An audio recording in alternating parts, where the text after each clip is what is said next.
Stage पे Congress party के वरिष्ठ नेता, भाइयों और बहनों, प्यारे कार्यकर्ता, आप सबका यहां बहुत बहुत स्वागत, नमस्कार। వేదిక మీదున్న కాంగ్రెస్ పార్టీ పెద్దలకు, నా సోదర సోదరీమణులకు, ప్రియమైన కాంగ్రెస్ పార్టీ కార్యకర్తలకు మీ అందరికీ ఇక్కడికి సాదర స్వాగతం, నమస్కారం। चुनाव आ रहा है, लड़ाई दोराला तेलंगाना और प्रजाला तेलंगाना के बीच में है। ఎన్నికలు వస్తున్నాయి। ఈ ఎన్నికల్లో పోటీ దొరల తెలంగాణ, ప్రజల తెలంగాణ మధ్యన నడుస్తున్నది। एक तरफ आपके चीफ मिनिस्टर, उनका परिवार, उनके भ्रष्ट मंत्री, दूसरी तरफ कांग्रेस पार्टी और तेलंगाना की आम जनता, गरीब जनता, किसान, मजदूर, छोटे दुकानदार। ఒక పక్కన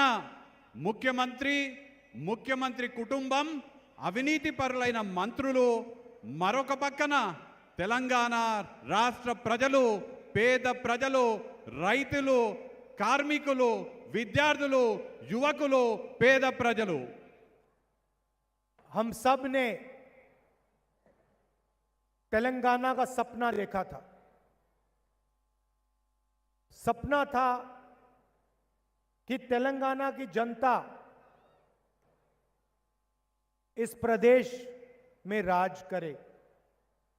पिछले 10 साल तेलंगाना की जनता को परे कर दिया गया है और एक परिवार, चीफ मिनिस्टर कह लो, राजा कह लो, एक राजा और उसका परिवार तेलंगाना पर राज कर रहा है। తెలంగాణ కోసం రాష్ట్ర ప్రజలందరూ కూడా ఒక కల కన్నారు। కానీ ఇవాళ ఆ కల నిర్వీర్యమైపోయి రాష్ట్రంలో ముఖ్యమంత్రిగా కాక ఒక రాజుగా ఈ తెలంగాణ ప్రజలపైన పెత్తనం చెలాయిస్తున్నారు। सारे के सारे डिपार्टमेंट, पैसे वाले डिपार्टमेंट उनके परिवार के पास, चाहे वो शराब हो, रेत हो, जमीन हो, जहां भी जनता से पैसा लिया जा सकता है, वो सारे के सारे डिपार्टमेंट्स केसीआर के परिवार के पास या उनके पास। రాష్ట్రంలో ఉన్నటువంటి మంత్రిత్వ శాఖలో డబ్బులు ఉండేటువంటి శాఖలన్నీ కూడా ఒకే కుటుంబం దగ్గర, కేసీఆర్ కుటుంబం దగ్గర ఉన్నాయి।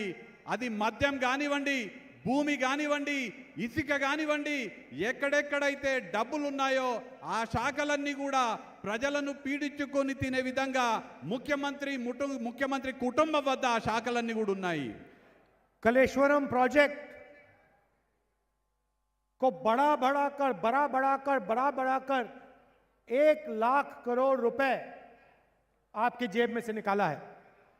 కాళేశ్వరం ప్రాజెక్ట్ సంబంధించినటువంటి అంచనాలని పెంచి పెంచి పెంచి మన పేద ప్రజల జేబులలో నుంచి 1,00,000 కోట్లు లాగినటువంటి మన రాష్ట్ర ముఖ్యమంత్రి केसीआर जी को वहां जाके इंस्पेक्शन करना चाहिए। ఇవాళ ముఖ్యమంత్రి కేసీఆర్ గారు కాళేశ్వరం ప్రాజెక్టు వద్దకెళ్ళి అక్కడ సమీక్షించాల్సినటువంటి బాధ్యత ఉన్నది। वहां कलेश्वरम प्रोजेक्ट के जो बराज के खंभे हैं, एक के बाद एक गिर रहे हैं। కాళేశ్వరం ప్రాజెక్ట్ కి సంబంధించినటువంటి పిల్లర్లు ఏవైతే ఉన్నాయో ఒకదాని తర్వాత ఒకటి కూలుతూ ఉన్నటువంటి పరిస్థితి రాష్ట్ర ప్రజలు చూస్తున్నారు। 1 लाख करोड़ रुपया चोरी किया और प्रोजेक्ट को भी ठीक से नहीं किया। మన దగ్గర 1,00,000 రూపాయల ధనాన్ని మన దగ్గర దోచుకొని ఒక్క ప్రాజెక్ట్ ని కూడా సరిగా కట్టలేకపోయినారు। और तेलंगाना को कर्ज में मिटा दिया।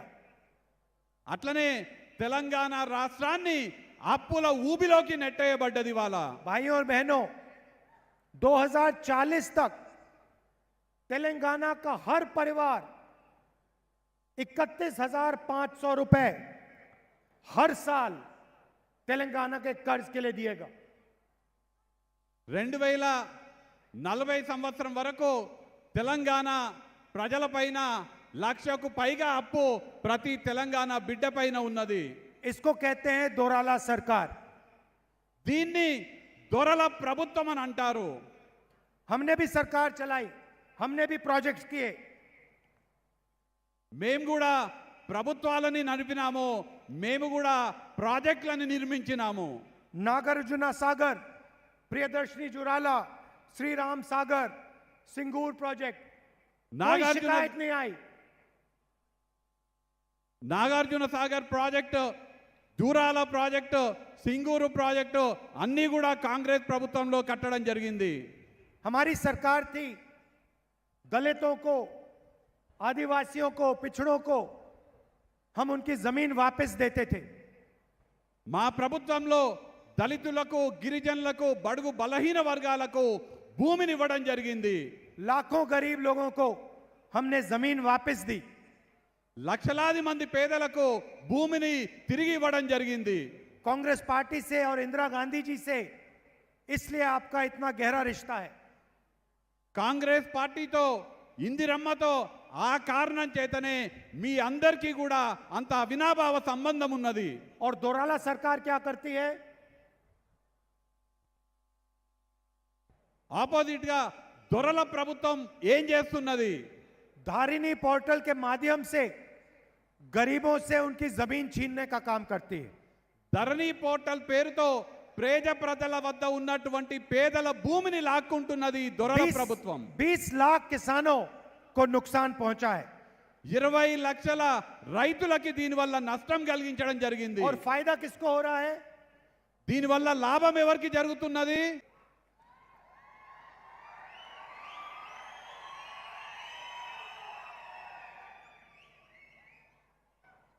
Bye bye KCR.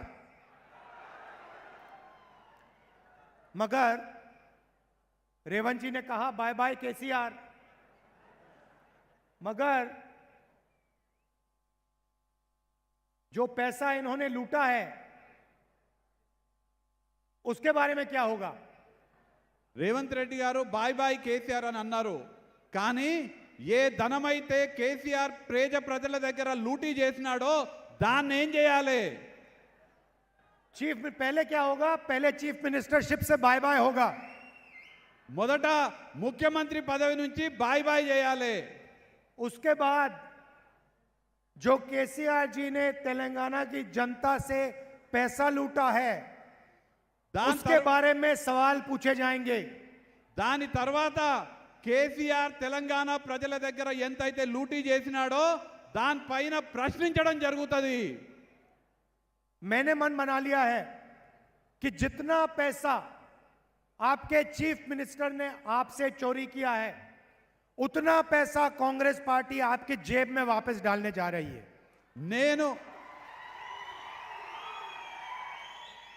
నేను నిర్ణయించుకున్నాను, ఎన్ని డబ్బులైతే పేద ప్రజల దగ్గర కేసీఆర్ లూటీ చేసినాడో అన్ని మళ్ళీ రాష్ట్రంలో ఉన్నటువంటి పేదల జేబులోకి కాంగ్రెస్ పార్టీ నింపుతుంది।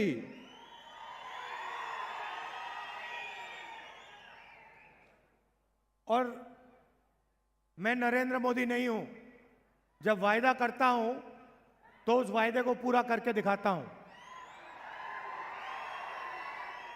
నేను నరేంద్ర మోడీని కాదు, నేనేదైనా హామీ ఇస్తే ఆ హామీ నెరవేర్చే బాధ్యత నాది। मोदी जी ने कहा था 15 लाख रुपए हर बैंक अकाउंट में डालूंगा।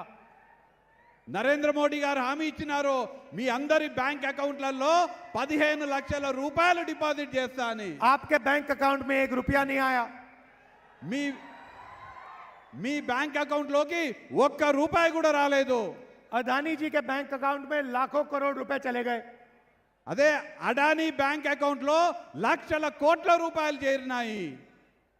तो जब हम वायदे करते हैं हम उन वायदों को पूरा करते हैं। మేమేవైతే హామీలు ఇస్తామో ఖచ్చితంగా ఆ హామీలను మేము నెరవేరుస్తాము। मेरा आपके साथ राजनीतिक रिश्ता नहीं है, पारिवारिक रिश्ता है।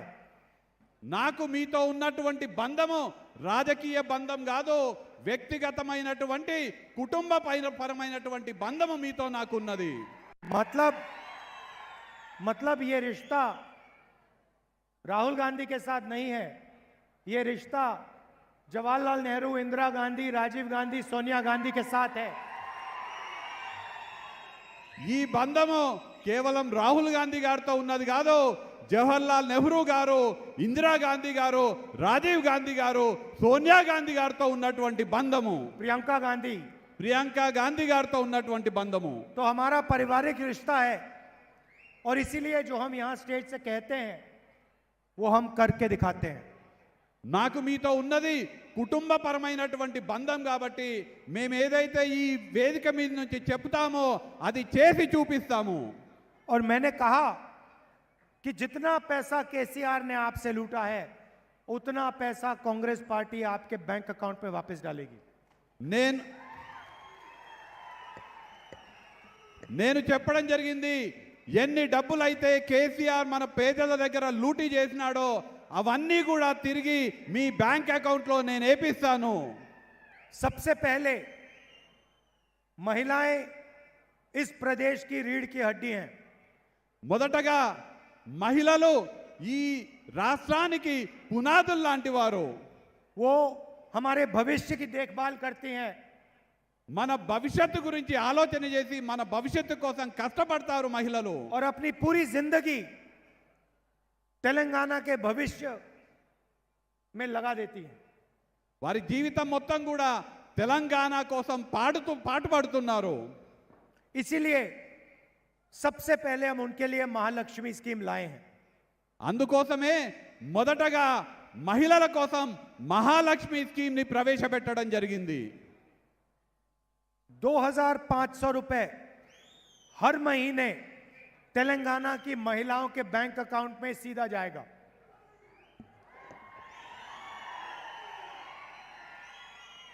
ప్రతి నెల తెలంగాణలో ఉన్నటువంటి ప్రతి మహిళా బిడ్డకు 2500 రూపాయలు డైరెక్ట్ గా మీ బ్యాంక్ అకౌంట్ లోకి వస్తాయి. सिलेंडर बाकी प्रदेशों में जहां बीजेपी राज कर रही है 1000 रुपए में मिलेगा. तेलंगाना में कांग्रेस पार्टी की सरकार आएगी तो 500 रुपए का सिलेंडर मिलेगा. వేరే రాష్ట్రాలలో ఎక్కడైతే భారతీయ జనతా పార్టీ ప్రభుత్వంలో ఉన్నదో అక్కడ సిలిండర్ 1000 రూపాయలకు దొరుకుతుంది. కానీ ఇక్కడ తెలంగాణ రాష్ట్రంలో కాంగ్రెస్ పార్టీ అధికారంలోకి వచ్చినాక ప్రతి సిలిండర్ 500 రూపాయలకే మీకు అందరికీ అందుతుంది. और गरीब से गरीब महिलाएं तेलंगाना में बस में जाती हैं. పేద మహిళలందరూ కూడా తెలంగాణ రాష్ట్రంలో బస్సులో ప్రయాణం చేస్తుంటారు. अस्पताल जाने की जरूरत हो, హాస్పిటల్కి పోవాలన్నా, बच्चे को स्कूल में छोड़ने की जरूरत हो, పిల్లలని బడికి పంపించాలన్నా, दुकान में कुछ खरीदने की बात हो, దుకాణానికి పోయి ఏదన్నా కొనుక్కోవాలన్నా तेलंगाना की महिलाएं बस में जाती हैं. తెలంగాణకి చెందినటువంటి మహిళలు బస్సుల్లో ప్రయాణం చేస్తారు. हमारी सरकार आएगी तो तेलंगाना की कोई भी महिला बस में 1 रुपया नहीं देगी. కాంగ్రెస్ ప్రభుత్వం వచ్చిన తర్వాత తెలంగాణలో ఏ మహిళ కూడా బస్సులో 1 రూపాయి కూడా చెల్లించాల్సిన అవసరం లేదు. मुफ्त में पूरे तेलंगाना में तेलंगाना की सब महिलाएं बस में जाएंगी. ఉచితంగా యావత్ తెలంగాణ రాష్ట్రంలో తెలంగాణ మహిళలందరూ కూడా బస్సులో ఉచితంగా ప్రయాణం చేయొచ్చు. तो देखिए सिर्फ महिलाओं के लिए 2500 रुपए हर महीना आपके बैंक अकाउंट में. కేవలం మహిళల కోసం ప్రతి మహిళకు ప్రతి నెల 2500 రూపాయలు మీ బ్యాంక్ అకౌంట్ లోకి వస్తాయి. हर महीने आपके 500 रुपए बचे क्योंकि आपने 500 रुपए का सिलेंडर लिया. మీరందరికీ కూడా 500 రూపాయలకే తెలంగాణ ప్రభుత్వంలో సిలిండర్ ఇవ్వబోతున్నాము. और बस में महीने के 500,000 रुपए वहां बचे.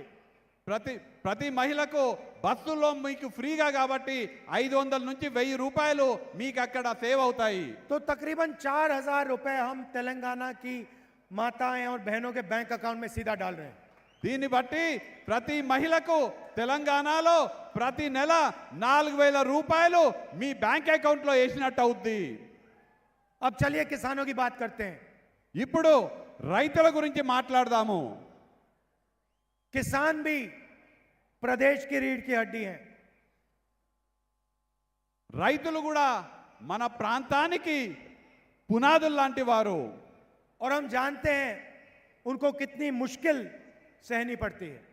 మనందరికీ తెలుసు రైతులు ఎంత కష్టపడి పని చేయాల్సి వస్తుందో. और अगर किसान मुश्किल सह रहा है तो मजदूर उससे ज्यादा मुश्किल सहता है। రైతులు కష్టాల్లో ఉంటే కార్మికులు ఇంకా కష్టాలు పడుతున్నారు. इसीलिए किसानों के लिए हर एकड़ के लिए 15,000 रुपए कांग्रेस पार्टी देने जा रही है। అందుకోసమే తెలంగాణలో ఉన్నటువంటి యావత్ రైతాంగానికి ప్రతి సంవత్సరం ప్రతి ఎకరానికి 15,000 రూపాయలు కాంగ్రెస్ ప్రభుత్వం ఇవ్వబోతున్నది. और मजदूरों के लिए 12,000 रुपए हर साल। అలానే రైతు కూలీల కోసం 12,000 రూపాయలు ప్రతి సంవత్సరం ఇవ్వబోతున్నాము. बुजुर्ग लोगों के लिए आज उनको 2,000 रुपए मिलता है पेंशन में। రాష్ట్రంలో ఉన్నటువంటి వృద్ధులకు ఇవాళ కేవలం 2,000 రూపాయలు పెన్షన్గా అందుతున్నది. अभी मैंने कुछ बुजुर्ग महिलाओं से पूछा कितना पैसा मिलता है, मुझे बताया 2,000 रुपए मिलते महीने के। ఇందాక నేను జిల్లెళ్ళ గ్రామంలో మహిళలను వృద్ధ మహిళలను అడగడం జరిగింది, మీకు పెన్షన్ ఎంత వస్తున్నదని. మాకు 2,000 వస్తున్నదని ఆ మహిళలు నాకు చెప్పడం జరిగింది. कांग्रेस पार्टी की सरकार आएगी तो उनको 4,000 रुपए मिलेगा हर महीना। కాంగ్రెస్ ప్రభుత్వం అధికారంలోకి వచ్చిన తర్వాత వాళ్ళందరికీ కూడా ప్రతి నెల 4,000 రూపాయల పెన్షన్ ఇవ్వబోతున్నాము. और सबको 10 लाख रुपए हेल्थ इंश्योरेंस में मिलेगा। అందరికీ కూడా 10 లక్షల రూపాయల విలువ చేసే ఆరోగ్య బీమా కూడా కాంగ్రెస్ ప్రభుత్వం ఇవ్వబోతున్నది. गृह ज्योति स्कीम 200 यूनिट बिजली हर महीने मुफ्त में। గృహజ్యోతి పథకం ద్వారా ప్రతి కుటుంబానికి 200 యూనిట్ల వరకు ఉచితంగా విద్యుత్ ఇవ్వబోతున్నాం మీకు అందరికీ. ये काम प्रजाला सरकार करने जा रही है। ఈ పనులన్నీ కూడా ప్రజల ప్రభుత్వం చేయబోతున్నది. भाइयों और बहनों, चुनाव बीआरएस और कांग्रेस पार्टी के बीच में है। సోదర సోదరీమణులారా, ఈ ఎన్నికలు బీఆర్ఎస్ కాంగ్రెస్ పార్టీల మధ్యన నడుస్తున్నవి. सच्चाई ये है कि बीआरएस, बीजेपी और एमआईएम एक साथ काम कर रहे हैं।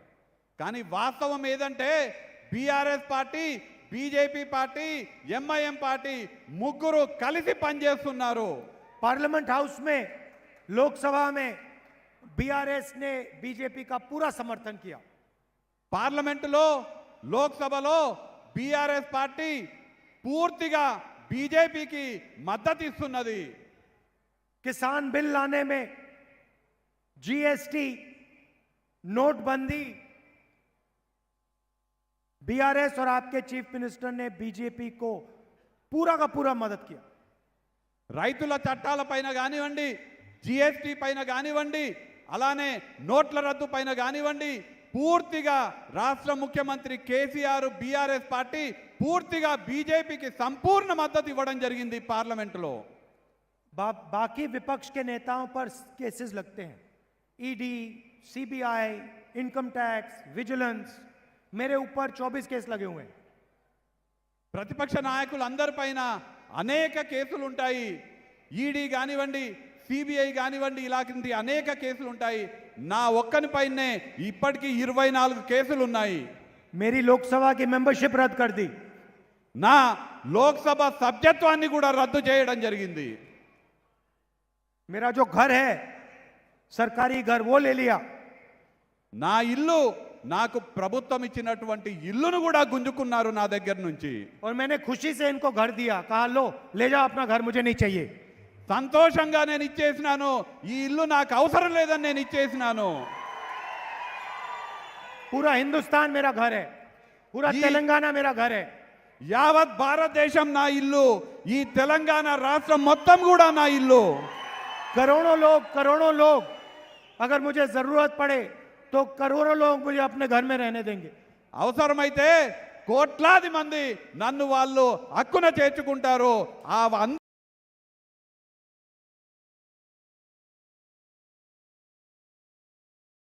అందరిది నా వాళ్ళ ఇల్లు, కోట్లాది ప్రజల ఇల్లు నా ఇల్లు లాంటిదే. ले जाओ उठा के. कोई ईडी का अफसर उनके घर के सामने नहीं खड़ा. ఈడీకి సంబంధించినటువంటి అధికారులు వాళ్ళ ఇళ్ళ దగ్గరికి కూడా పోరు. इनकम टैक्स वाले कोई सवाल नहीं पूछ रहे. ఇన్కమ్ ట్యాక్స్ అధికారులు వాళ్ళని ఒక్క ప్రశ్న కూడా అడగరు. क्योंकि आपके चीफ मिनिस्टर और नरेंद्र मोदी एक साथ मिले हुए हैं. ఎందుకంటే మీ ముఖ్యమంత్రి నరేంద్ర మోడీ ఇద్దరు కూడా ఒకటే, ఇద్దరు కూడా కలిసే పనిచేస్తున్నారు. तो आप ये समझ के चलिए कि लड़ाई कांग्रेस पार्टी और बीआरएस के बीच में है. మీరందరూ కూడా గమనించండి, ఈ ఎన్నికల్లో యుద్ధము కాంగ్రెస్ పార్టీ బీఆర్ఎస్ పార్టీ మధ్యన నడుస్తున్నది. पहले यहां पे बीजेपी छाती फुला के घूम रही थी. पहले यहां बीजेपी के लोग छाती फुला के घूम रहे थे. భారతీయ జనతా పార్టీ ఇక్కడ భుజం ఎగిరేసి ఈ ప్రాంతంలో తిరగడం జరుగుతున్నది. कांग्रेस पार्टी ने उनकी सारी की सारी गैस निकाल दी. కాంగ్రెస్ పార్టీ వాళ్ళ మొత్తం గ్యాస్ తీసేసినారు. चारों टायर उनके पंचर कर दिए. 4కి 4 బీజేపీకి చెందినటువంటి 4 టైర్లు కాంగ్రెస్ పార్టీ పంక్చర్ చేసేసింది రాష్ట్రంలో. अब उनके नेता यहां आके कहते हैं हम ओबीसी का चीफ मिनिस्टर बनाएंगे. వాళ్ళ నాయకులు ఇక్కడికి వచ్చి ఇవాళ చెప్తున్నారు, మేము రాష్ట్రంలో ఓబీసీ ముఖ్యమంత్రిని పెడతామని చెప్తున్నారు బీజేపీ अरे भाई నాయకులు. यहां आपको 2% वोट मिलेगा और चीफ मिनिस्टर कैसे बनाओगे? మీకిక్కడ 2% ఓట్లు వస్తే మీరు ముఖ్యమంత్రిని ఎట్లా ఏర్పాటు చేస్తారు? अगली बार प्रधानमंत्री अमेरिका जाएंगे, कहेंगे मैं अमेरिका में ओबीसी प्रेसिडेंट बनाऊंगा. వీళ్ళ వ్యవహారం ఎట్లుందంటే ప్రధానమంత్రి అమెరికాకు పోయి అమెరికాలో నేను ఓబీసీ ప్రెసిడెంట్ని ఏర్పాటు చేస్తా అని చెప్పినట్టుగా ఉంది. ना आप अमेरिका में प्रेसिडेंट बना पाओगे, यहाँ आपका चीफ मिनिस्टर बनेगा. మీరు అమెరికాలో ప్రెసిడెంట్ని నుంచో కూర్చోబెట్టలేరు, ఇక్కడ తెలంగాణ రాష్ట్రంలో ముఖ్యమంత్రిని మీరు కూర్చోబెట్టలేరు. उल्टी सीधी बात मत करिए तेलंगाना की जनता के साथ. उल्टी सीधी बात तेलंगाना की जनता के साथ मत कीजिए. ఈ తిక్క మాటలు తెలంగాణ రాష్ట్ర ప్రజల ముందల బీజేపీ మాట్లాడకూడదు. अपनी गाड़ी का टायर पंचर ठीक करिए पहले. మీ పంక్చర్ అయినటువంటి మీ వాహనం కార్ని సరిగా చేసుకోండి మొదలు. अच्छा, दूसरी तरफ एमआईएम, రెండవ తరఫున ఎంఐఎం ఉన్నది. जहां भी कांग्रेस पार्टी चुनाव लड़ती है, ఎక్కడెక్కడైతే కాంగ్రెస్ పార్టీ ఎన్నికల్లో పోటీ చేస్తుందో, మహారాష్ట్ర కానివ్వండి, राजस्थान కానివ్వండి, उत्तर प्रदेश, जहां भी हम जाते हैं, ఉత్తరప్రదేశ్ కానీ ఎక్కడైనా కాంగ్రెస్ పార్టీ పోటీ చేస్తే वहां पे जादू से एमआईएम के कैंडिडेट आ जाते हैं. అక్కడ సడన్ గా ఎంఐఎం క్యాండిడేట్లు ప్రత్యక్షమవుతారు. और सारे के सारे कैंडिडेट जो आते हैं वो बीजेपी की मदद करने वाले कैंडिडेट आते हैं. ఎవరెవరైతే ఎంఐఎం క్యాండిడేట్లుగా వస్తారో వాళ్ళందరూ కూడా భారతీయ జనతా పార్టీ అభ్యర్థులకి సహాయపడడానికి మాత్రమే వస్తారు. तो ये भी एमआईएम वाले लोग 24 घंटा बीजेपी की मदद करते हैं. ఈ ఎంఐఎం వాళ్ళు కూడా పైసలు తీసుకొని 24 గంటలు భారతీయ జనతా పార్టీకి మద్దతు చేస్తారు. जहां पे एमआईएम का कुछ लेना देना नहीं, वहां पे जादू से इनके कैंडिडेट आ जाते हैं. ఎక్కడెక్కడైతే ఎంఐఎంకి అసలు ఏమాత్రం కూడా సంబంధం లేదో ఆ నియోజకవర్గాలకు కూడా సడన్ గా ఎంఐఎం క్యాండిడేట్లు ప్రత్యక్షమవుతారు. और कैंडिडेट को पैसा कौन देता है? बीजेपी देती है. ఆ ఎంఐఎం అభ్యర్థులకు పైసలు ఎవరిస్తారు? భారతీయ జనతా పార్టీ ఇస్తుంది. इसीलिए एमआईएम, बीजेपी और बीआरएस एक शक्ति है. అందుకే ఎంఐఎం, బీజేపీ, బీఆర్ఎస్ మూడు కూడా ఒకటే శక్తి. जैसे हमने बीजेपी के यहां टायर पंचर किए, वैसे ही हम दिल्ली में पूरे हिंदुस्तान में उनके टायर पंचर करने जा रहे हैं। ఏ విధంగా అయితే తెలంగాణ రాష్ట్రంలో మా బీజేపీ టైర్లు పంక్చర్ చేసినామో యావత్ దేశంలో కూడా భారతీయ జనతా పార్టీ టైర్లు పంక్చర్ చేయబోతున్నాము. पहले हमें तेलंगाना में जीतना है, मध्य प्रदेश में जीतेंगे, राजस्थान में जीतेंगे, छत्तीसगढ़ में जीतेंगे और फिर जाके हम 2024 में दिल्ली में जीतेंगे। మొదట మనం తెలంగాణలో గెలుస్తున్నాము, తర్వాత మధ్యప్రదేశ్లో గెలుస్తున్నాము, రాజస్థాన్లో గెలుస్తున్నాము, ఛత్తీస్గఢ్లో గెలుస్తున్నాము. దాని తర్వాత 2024లో దేశంలో కూడా కాంగ్రెస్ పార్టీ గెలవబోతున్నది.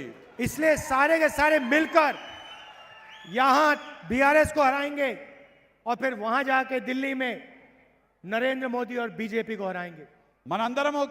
అందరము కలిసిమెలిసి కష్టపడి ఇక్కడ మొదలు బీఆర్ఎస్ ని ఓడగొడదాము, తర్వాత ఢిల్లీలో బీజేపీని ఓడగొడదాము. आप सब यहां आए, दूर दूर से आए, इतने प्यार से आपने मेरी बात सुनी, इसके लिए दिल से आप सबको बहुत बहुत धन्यवाद। మీరందరూ కూడా ఇక్కడికి రావడం జరిగింది. చాలా సుదూర ప్రాంతాల నుంచి నా మాటలు వినడానికి మీరు రావడం జరిగింది. ప్రేమతో నా మాటలు విన్నాక మీరు రావడం జరిగింది కాబట్టి మీకు అందరికీ కూడా పేరు పేరున కృతజ్ఞతలు తెలియజేసుకుంటున్నాను. నా హృదయం నుంచి మీకు అందరికీ కృతజ్ఞతలు తెలియజేసుకుంటున్నాను. नमस्कार, जय हिंद, जय तेलंगाना।